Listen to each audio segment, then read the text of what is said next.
All right, man. Goku and DC, season 4, episode 7. Goku and Wonder Woman learn about their child, or I should say children, I guess. And if you guys are gonna be lost in this, hey, go back and watch the other videos, man. I got like 45 videos I can check out.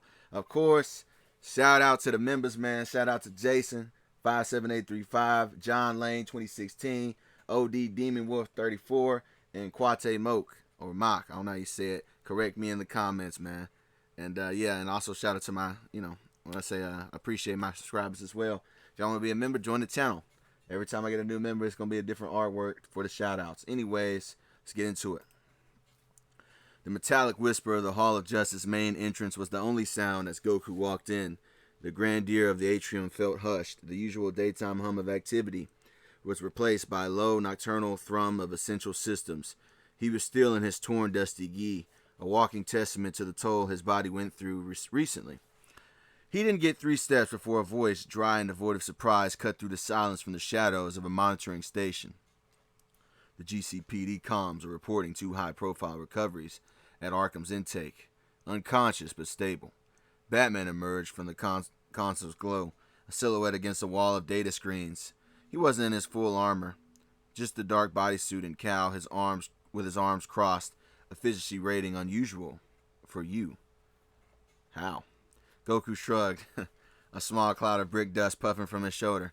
It wasn't too hard. I remember what Harley's energy felt like from back in Arkham, where I first met her. It's bright, it's kind of fizzy, like a soda pop. So once I focused, I could just feel where she was in the city, leading right to their hideout. Batman was silent for a long moment, the white lenses of his cowl unblinking. The analytical part of his mind immediately began cataloging the implications. A tracking ability independent of tech, satellites, or networks. A biometric signature that was impossible to spoof or hide, at least not easily. A personalized energy signature. Batman finally stated, his tone shifting from interrogation to assessment. A persistent, unique physiological marker. That is a useful ability to have. A grin, tired but genuine, spread across Goku's face. Yeah, it's pretty handy for finding people. I could probably teach you how to feel for it sometime. It's all about focus and quieting your own energy down to listen, and it's a whole thing. The offer hung in the air, a bridge between their diametrically opposed worlds. Batman gave a single slow nod, not quite acceptance, but a definitive acknowledgement. The methodology would require study. For now, rest up, because I know not even you can recover from your past injuries that quickly. With that, Batman turned back to his screens. The conversation closed.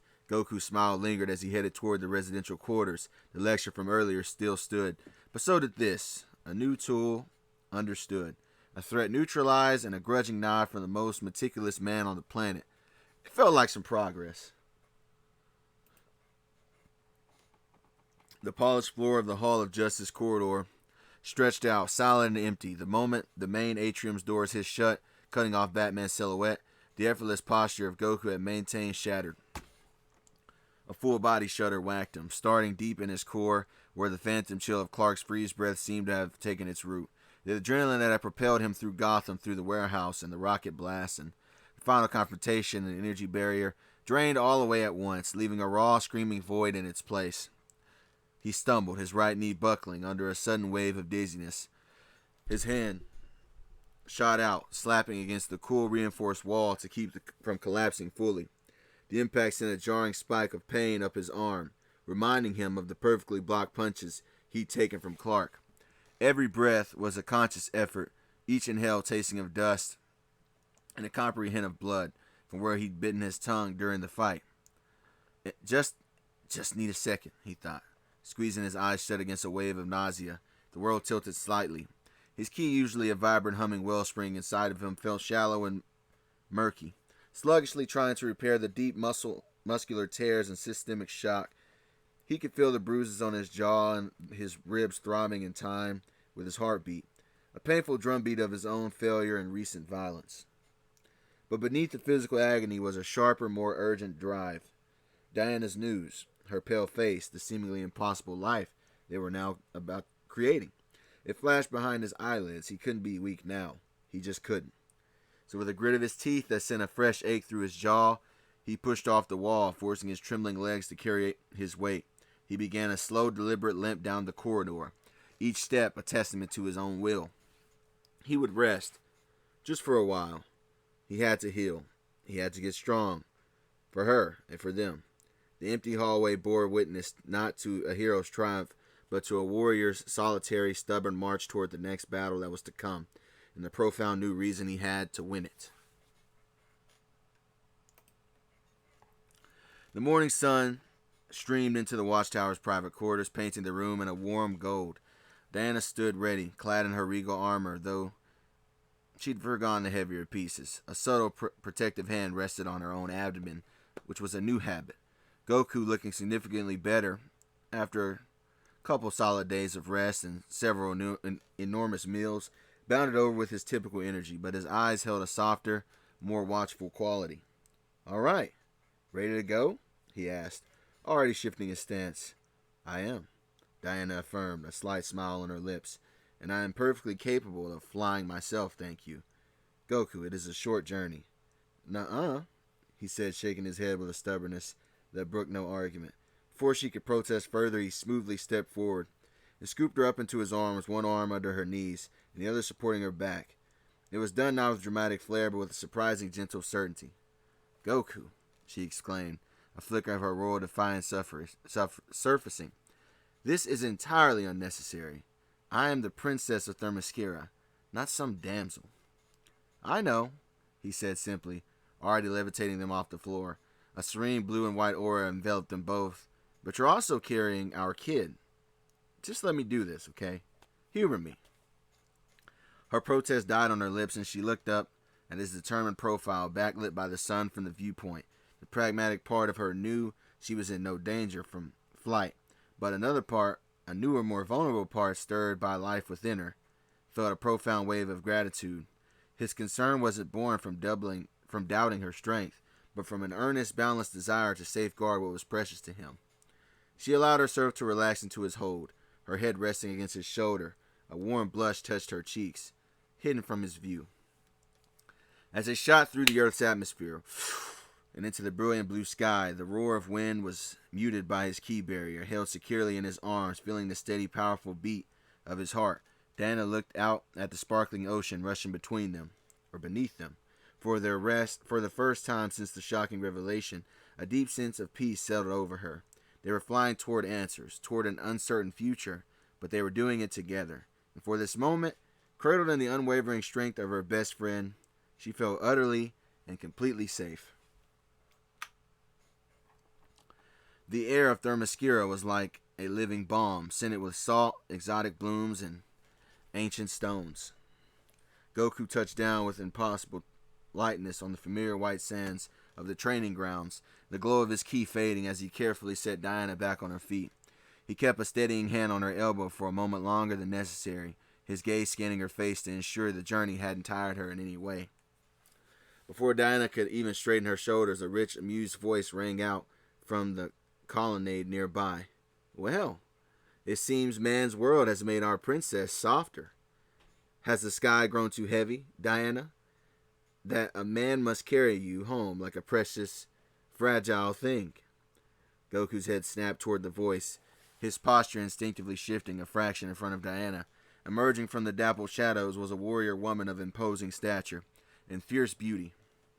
Nubia, one of Diana's oldest friends and fiercest champions, leaned against a marble column with her arms crossed. Her expression wasn't one of anger or scorn, but of deep, affectionate amusement, a smirk playing on her lips. Diana, instead of looking offended, felt the last of the tension leave her. A genuine laugh escaped her. "Peace, Nubia. His concern is insistently gentle, not a commentary on my own strength." Nubia pushed off the column and strode forward, her eyes sparkling as she looked from Diana's slightly flushed face to Goku's earnest and slightly confused one. She stopped before them and reached out, not for a weapon, but to clasp Diana's forearm in a warm, welcoming grip. "I know," Nubia said, her voice dropping to a warm, teasing murmur meant only for them. "I see it in his eyes. He looks at you as if you are the entire world, newly forged and wondrous. A man brave enough and perhaps foolish enough to treat an Amazon as some type of precious, as precious, is a rare one. She gave Goku an approving nod, welcome back, Saiyan of Earth. Your timing, as ever, is interesting.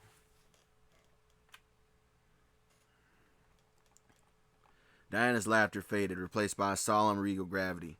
She stepped forward, placing herself between Goku and Nubia. Not as a shield, but as a focal point. The warmth of the reunion cooled into the clear air of purpose. Nubia, Diana said, her voice lowering, carrying the weight of the silent halls of Themyscira. Your welcome gladdens my heart, truly, but this is not merely a social return. I must speak with my mother, immediately. Nubia's playful smirk vanished, her keen eyes missing nothing.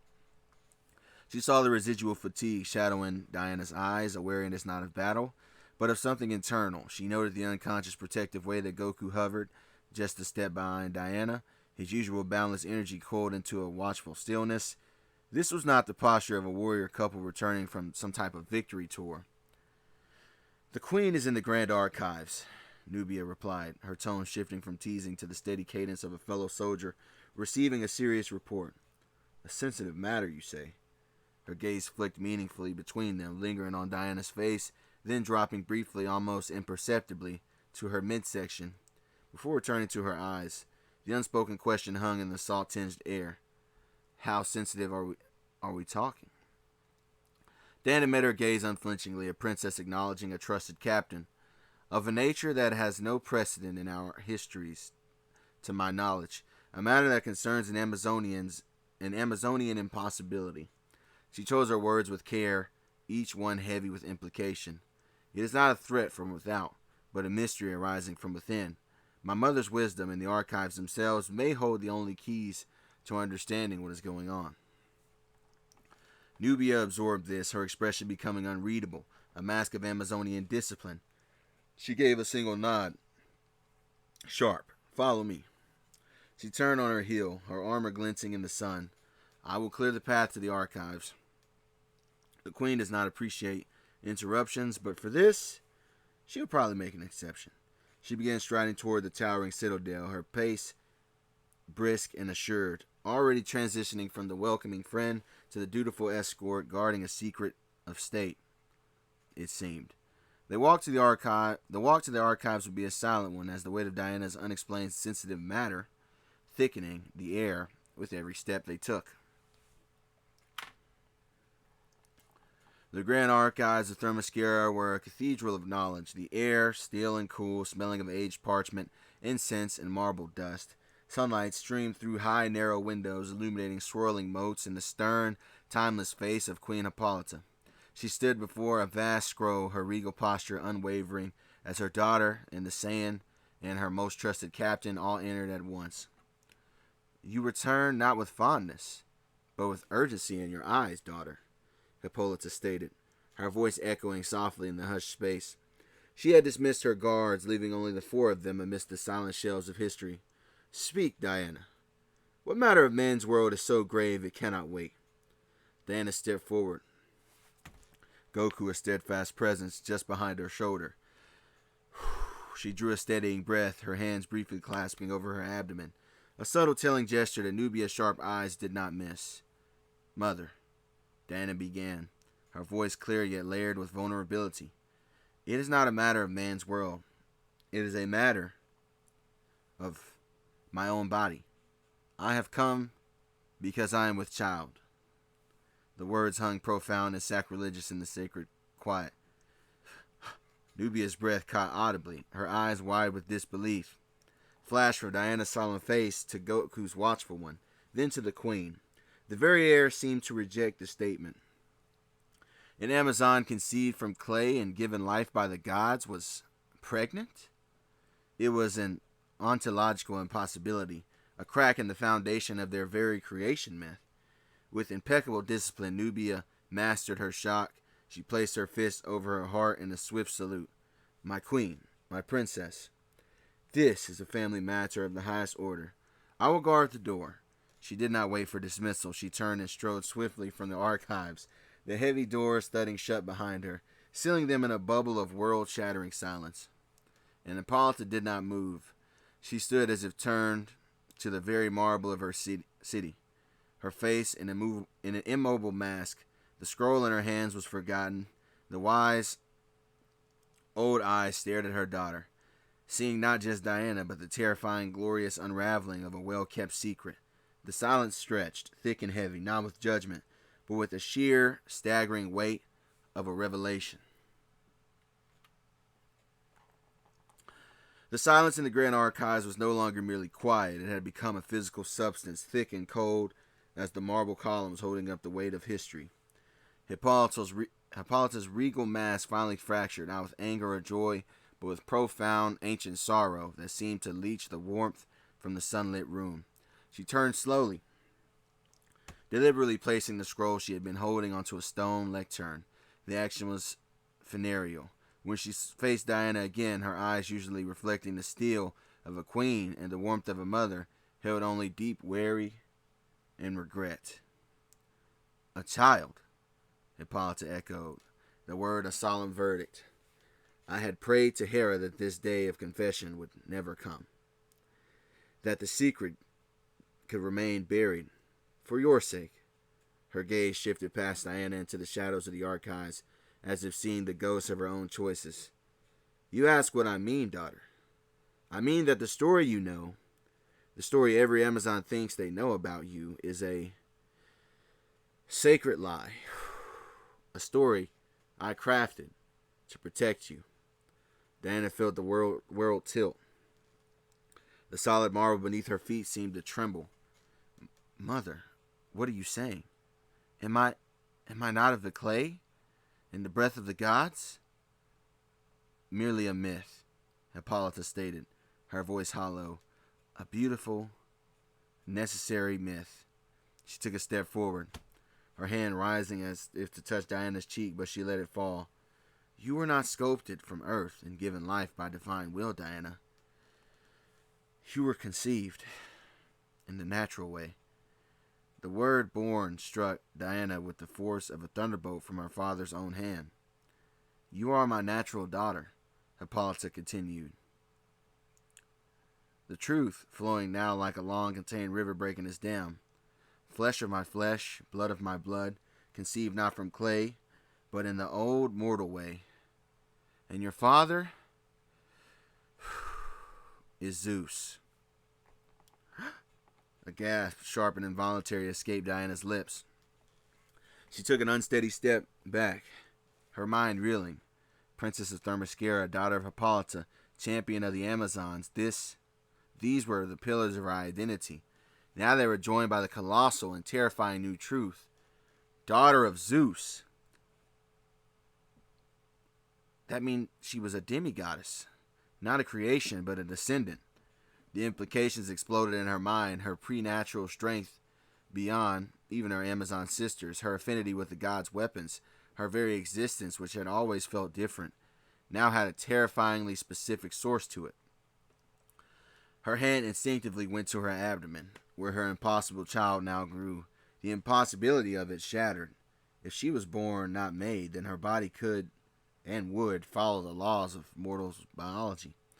The mystery of her pregnancy was solved only to reveal a far deeper, more personal mystery about her own origin. She looked at her mother not as her queen, but as a woman who had lied to her for centuries. The betrayal was a cold knife alongside the shock. All this time, Diana whispered, her voice trembling with the store of emotions. Why would you lie to me? Hippolyta's eyes shone with unshed tears, the weight of years of secrecy bowing her shoulders. To protect you from the jealousy of Hera, and from the destiny that stalks all of Zeus's children, to let you be an Amazon pure and simple, not a pawn in the games of Olympus. She looked at Goku, then back to Diana's stomach, her expression one of dawning, horrified understanding. And now, it seems the fates have woven a new thread. Your child will not be born of myth, Diana. It will be born of a lineage more powerful and more dangerous than you can even possibly imagine.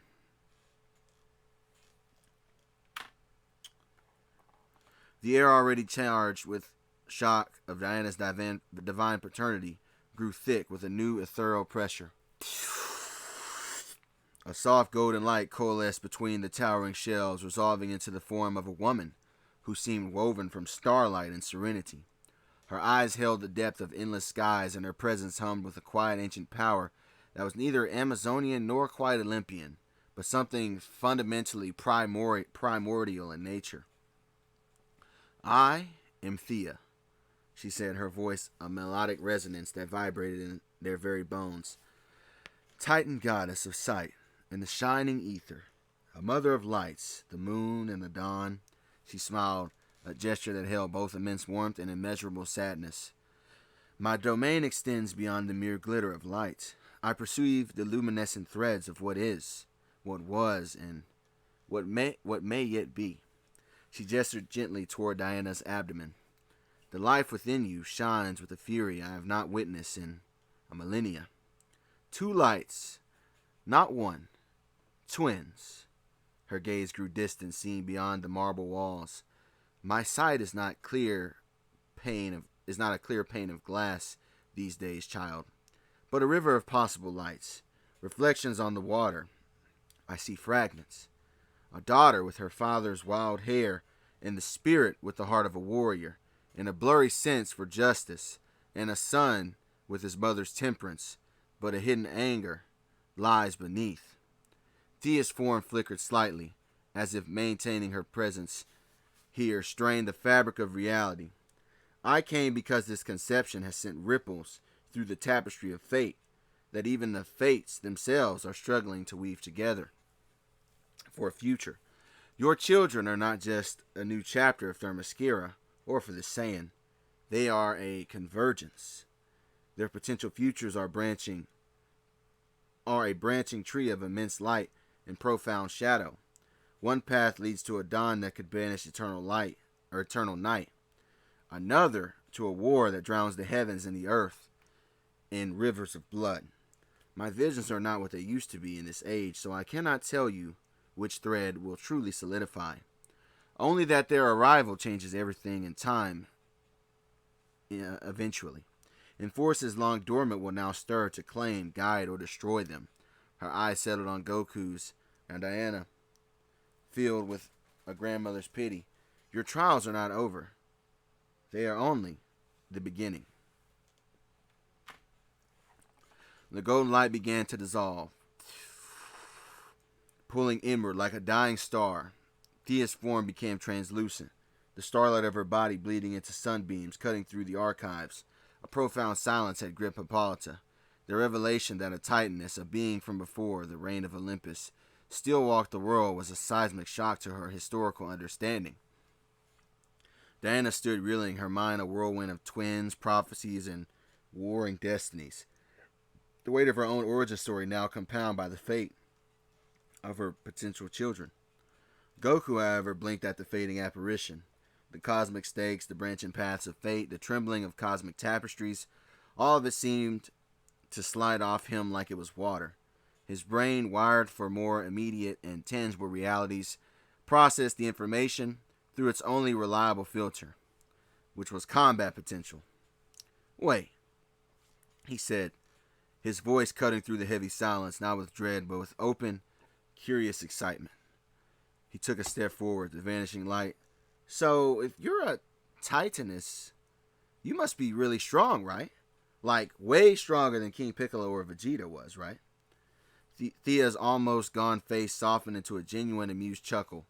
A sound like distant wind chimes. Her luminous eyes held his, seeing not a hero, but a fascinating, uncomplicated force of nature.